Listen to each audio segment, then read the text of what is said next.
Ensuite, le deuxième exercice, il travaille l'observation, le timing et l'improvisation principalement. Ça travaille aussi les gestes techniques, le contrôle, mais principalement, c'est l'observation, le timing et l'improvisation.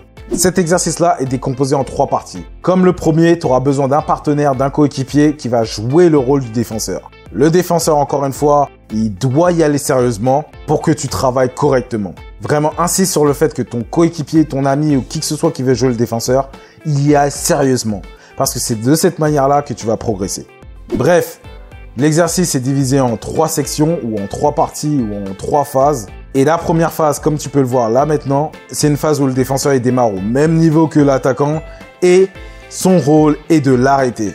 En tant qu'attaquant, un conseil que je pourrais te donner dans cette phase-là de l'exercice, c'est de vraiment te focaliser sur accélérer aussi rapidement que possible. Dans ces exemples, tu peux voir que Fadi, le joueur en question, il n'a pas forcément accéléré directement. Mais je pense dans cette phase-là, ton rôle à toi, c'est d'accélérer aussi rapidement que possible pour pouvoir justement éliminer le défenseur. Si vraiment il arrive à bloquer assez rapidement la ligne et que tu peux pas vraiment prendre la ligne, alors dans ce cas-là, tu repiques dans l'axe. Mais le plus souvent, tu as assez de temps pour justement accélérer et prendre la ligne. Comme tu dois comprendre, en tant que joueur offensif, la balle ne doit pas sortir. Et lorsque tu as dépassé la zone des derniers plots, t'es passé. Comme tu peux le voir aussi, des fois, je touche le ballon. Je ne le laisse pas passer. Je ne fais pas de tacle assassin, mais je ne vais pas non plus le laisser passer tranquillement.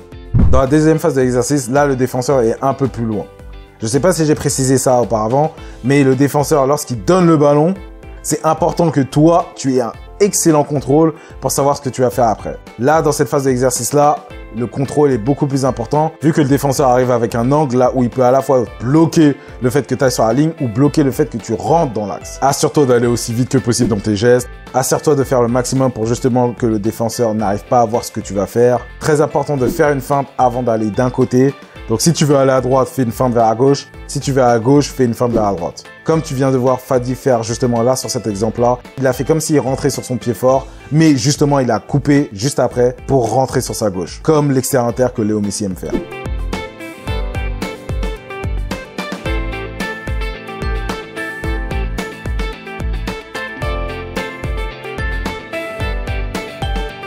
La dernière phase de l'exercice, c'est celle-là. Le défenseur part avec un angle encore différent par rapport au joueur offensif. Il peut bloquer le joueur offensif différemment. Donc ça encore, c'est une situation différente que tu peux travailler. Dans cette situation-là, la manière dont le défenseur vient, c'est beaucoup plus facile pour toi de feinter comme si tu prenais la ligne et de repiquer dans l'axe.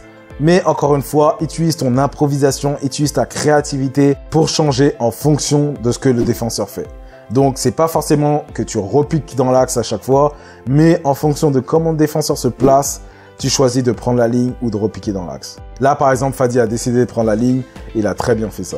Et comme toujours, pour chaque répétition, chaque situation, c'est pas tout le temps que tu vas passer, c'est pas tout le temps que tu vas réussir, mais avec le temps, tu vas t'améliorer et de plus en plus, tu vas gérer ça et tu vas maîtriser ça. Et c'est pourquoi ces exercices-là, tu devrais les faire à fond. Parce que c'est en les faisant à fond que tu vas vraiment t'habituer à cela. Sur ce passage-là, Fadi a fait une feinte comme Léo Messi. On regarde bien ça, comment c'est magnifique. Feinte avec son pied fort, ensuite feinte avec son pied d'appui. Et il a poussé assez loin le ballon pour que le ballon soit assez loin de lui pour qu'il puisse accélérer. Mais pas trop loin non plus pour qu'il puisse la récupérer juste après. Donc ça, c'était magnifique. Et le défenseur ne peut pas anticiper tout ce que tu vas faire. Je ne pouvais pas anticiper ça parce que des fois, il rentre dans l'axe, des fois, il prend la ligne. Donc, un défenseur ne peut pas vraiment anticiper ce que tu vas faire. Le dernier exercice que je vais donner, c'est un exercice de geste technique. C'est pas forcément un exercice pour améliorer ta capacité de dribble. Enfin, si, ça améliore ta capacité de dribble, mais principalement les gestes techniques. C'est vraiment focalisé sur les gestes techniques et les dribbles, la manière de faire les dribbles. Donc, l'exercice en question, c'est de choisir un dribble en particulier et de le faire pendant 30 secondes. Tu te forces vraiment à ne pas seulement faire le dribble, mais à t'imaginer qu'il y a un défenseur. Donc, tu fais le dribble et tu accélères derrière. Okay? Ou bien, tu pars d'un côté. C'est vraiment important que tu fasses ça parce que lorsque tu entraînes tes gestes techniques et que tu les fais avec nonchalance ou que tu ne les fais pas dans un but, tu vas t'habituer à ça. Ton cerveau va s'habituer à ça. Ce que tu veux faire, c'est vraiment travailler tes gestes techniques avec un but qui est de dribbler le défenseur. Et donc, lorsque ton but est de dribbler le défenseur, lorsque tu finis le geste, tu accélères. Ou bien lorsque tu fais le geste, tu pars vraiment d'un côté. C'est vraiment important que tu te rappelles ça. Quand tu fais cet exercice-là, rappelle-toi que tu changes les gestes techniques au fur et à mesure. Donc pendant 30 secondes, tu fais un arc-en-ciel, ou pendant 30 secondes, tu fais un crochet, ou pendant 30 secondes, tu fais un passement de jambe. Ça dépend. Tu fais pas tout le temps le même geste technique à chaque répétition. Rappelle-toi que quand tu fais une répétition de 30 secondes, tu vas aussi rapidement que possible, tu vas aussi vite que possible dans tes gestes, et ensuite, tu te reposes pendant 30 secondes, et ensuite, tu repars. J'ai pour habitude de choisir vraiment des gestes qui vont te servir en match.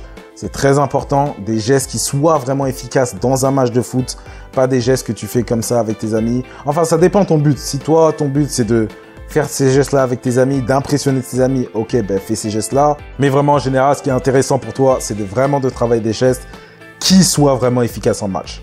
Donc voilà, c'est tout pour cette vidéo. À partir de maintenant, je vais essayer d'être un peu plus régulier sur la chaîne. Donc si tu as des questions, commentaires ou quoi que ce soit, tu peux les mettre en dessous. En tout cas, je te remercie d'avoir regardé cette vidéo et je te dis à la prochaine.